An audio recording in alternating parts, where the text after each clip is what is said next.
Hello and welcome to Snack Decisions, the show where I help you make good snack decisions. It's time. Love Fest. Yes, February is now here, and it's going to be 4 weeks of Valentine's Day candies. There are four major candy holidays in the United States, and they are ranked, I rank them so forth. Halloween is number 4 because it's just smaller versions of normal-sized candy, and they don't really get specific things themselves. I'll get into why Valentine's Day is number 3. Number 2, Christmas. They get a lot of specialized things, but they're not as unique. They usually fall into a couple of categories. And number 1, by far, in my opinion, is Easter, which is when I started this YouTube channel earlier. So, yeah, at this point, I've done all 4. I will have done all 4 of the big major candy holidays. Now, Valentine's Day is number 3 because, yes, it has a similar problem to Halloween where it's just heart-shaped things and chocolates. But, very important distinction, Valentine's Day gets one color right. Red.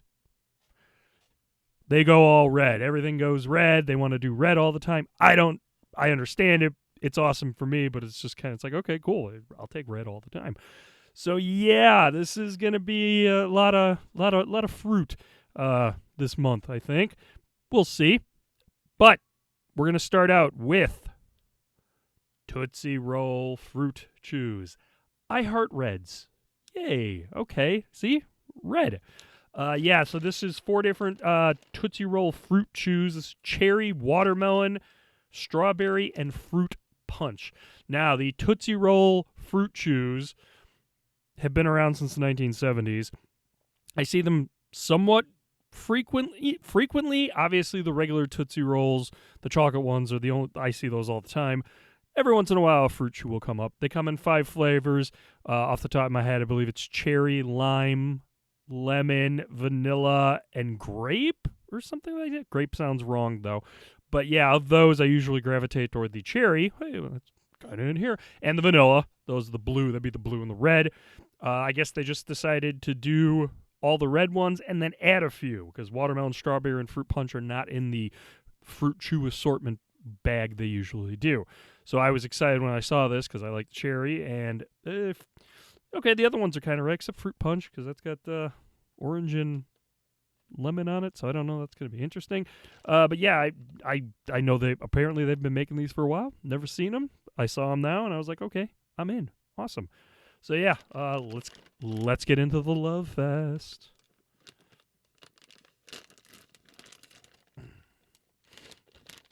Okay, simple enough to get at. It's a tearaway seal on the top, and then you get the candy, the individually wrapped candies in the bag. It's got a similar problem to Hershey Kisses, except the bag, it has the little perforation, so you can tear it a little bit easier. So I will give that a little bit higher of a rating. But yeah, the individual wrapped things kind of slows down a little bit. So I will give this one, I'll give it a 3 just because it was easier to open than the Hershey Kisses when I had them.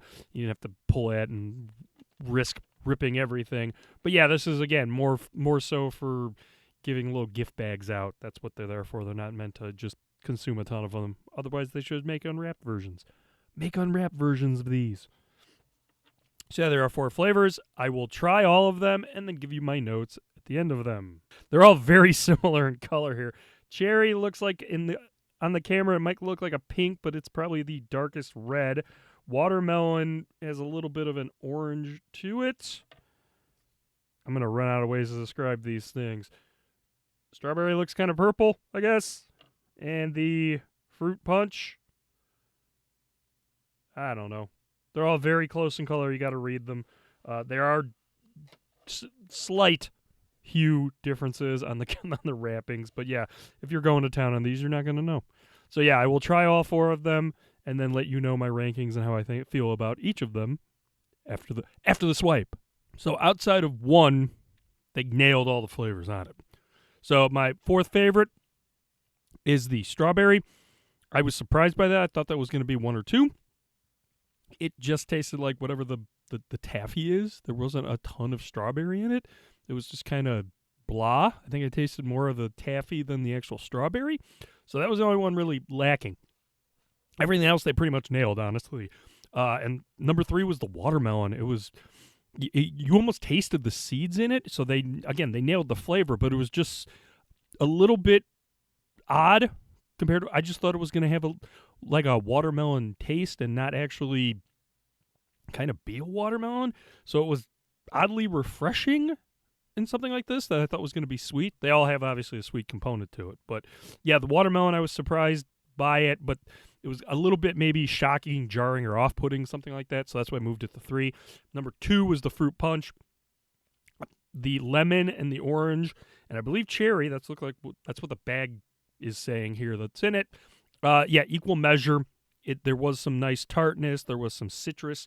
It played off all those really well. It's kind of like a fruit medley, honestly. So it really did really well. Number 1, cherry, bombastic, kind of tart, a little sweet. I will love cherry forever and a day. I love red. It's my favorite color. It's my favorite flavor. So that's always going to probably be number 1 unless something really wows me, and that it wowed me, honestly. And fruit punch, watermelon gave it a good run, but wow, yeah, cherry, good job. That is my number 1. So on taste on the individuals here, I will give cherry and fruit punch 5s, watermelon 4, strawberry 2. Strawberry was not good at all in this whole thing. Overall, given the strength of it, I would say I'll give it a 4-star overall value, mainly because the watermelon was the strawberry was so bad. Not the watermelon, the strawberry was so bad. So that would move it down. Otherwise, if that was a little bit higher up, you'd get 5. But yeah, 4 stars, no problem. Value, oh man, I paid I want to say $4, $3 to $4 for this bag. That's a fair amount. I rarely see the fruit chews around. They're all red, even though the strawberry is kind of lacking. The other 3 kind of slap, so that's good. Ooh, at $4 a bag, I would give it 4 stars because I'm more partial to the red stuff, as you're going to see this month probably. So I will give it 4 stars on that. If they had other flavors that were really more aggressive and not as good, you're probably talking about 3. Maybe if that strawberry had been a little bit better, you'd be getting a 5-star value because they're just grab and go. But yeah, it's good enough. I'd buy it again if I felt like it. Okay, we're gonna go to the snack bar and try to pair it with something. And on the snack bar today, a classic. This would be the 10th anniversary based on what I've been reading. Oh boy. It's the Dank Meme from Triptych. It's the Dank Meme. Oop, there it is. Triptych Brewing. Dank Meme. It's a hazy pale ale, Citra, Eldorado, and Azaka hops. 10 years. First made in 2016. Just probably getting on the haze craze there, but they made it a pale ale, so it's nice and light.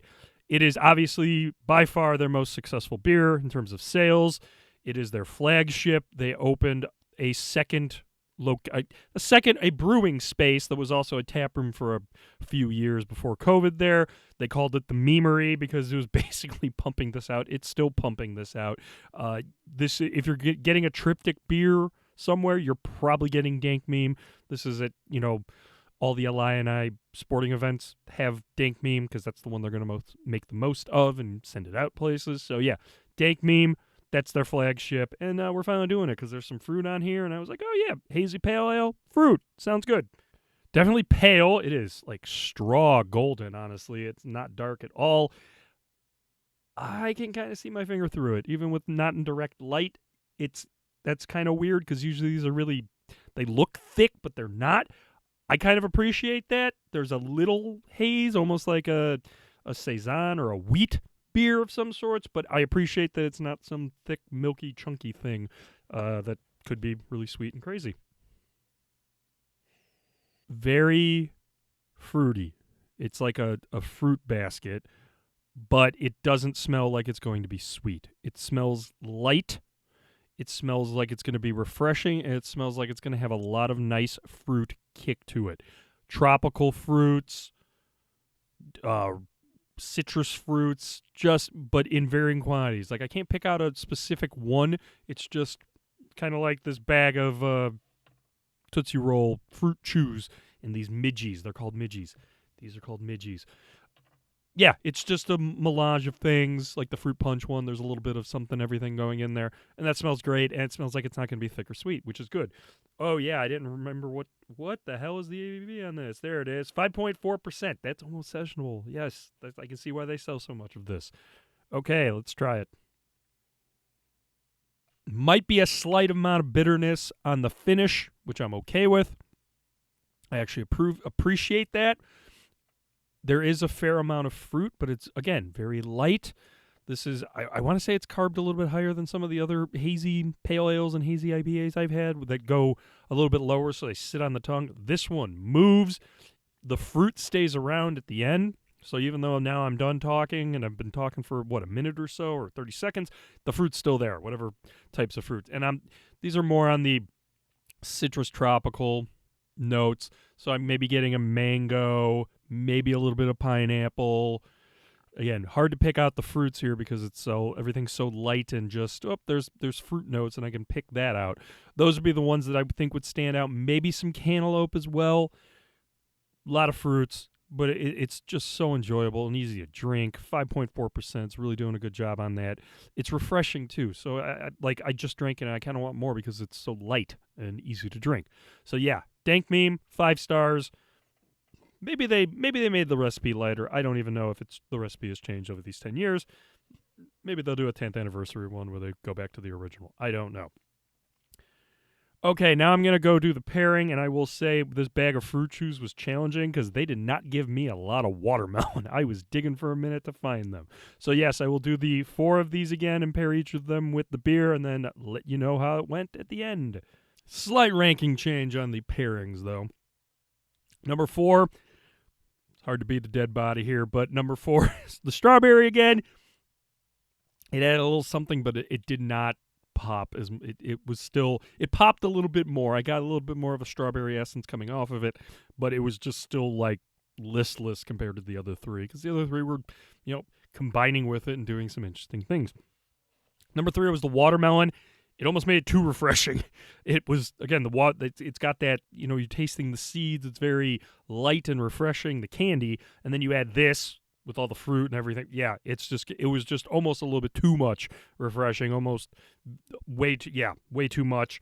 But the fruit paired well with the beer. It just, the refreshingness was a little bit high. Number 2, the cherry. What did it do with the cherry? It basically made the fruit punch candy. And I was like, oh, yeah, it's got the, it's getting everything else in there. And then throw cherry in there. Okay, that makes sense. So, yeah, they turned the cherry into the fruit punch, which is amazing. But then the fruit punch, it just melted. So it was just like adding more of the same things that were in the beer already and really amplifying it and, marking it up, if you will. So number 1 was the fruit punch, honestly. If you want me to star the pairings, I would definitely go with the fruit punch and the cherry. Both of those were 5 stars. If I had to put one, I would say the fruit punch would be 5 stars. Cherry would be 4, but they're both 5. The watermelon, that was a 3. Again, it was a little bit too much refreshing. Strawberry was a 2 again. Maybe the strawberry needs to get out of this. I don't know. It wasn't good. But yeah, that's interesting. Overall, man, there's 2 5 stars in here. Yeah, 3. Again, the pairing overall would be a 4 stars. I would definitely recommend doing this pairing. Most people don't think of pairing, fruit candy with, IPAs or something. But yeah, there is a method to this, and it works pretty well, honestly. Now I know I don't like the strawberry ones. Oh boy, I wish I had the vanilla ones in here, honestly. So yeah, hopefully you enjoyed this first episode of Love Fest. And I will be back with 3 more of them featuring more Valentine's Day candy and other types of beer. I believe I have a mead lined up and a stout, and I forgot the 4th one. But yeah, they're all going to be interesting. It's going to be all red, mostly red Valentine's Day candy. Thanks for watching. Like, listen, subscribe, shoot me an email, snackdecisions@gmail.com. I'll be back next week. Make good snack decisions.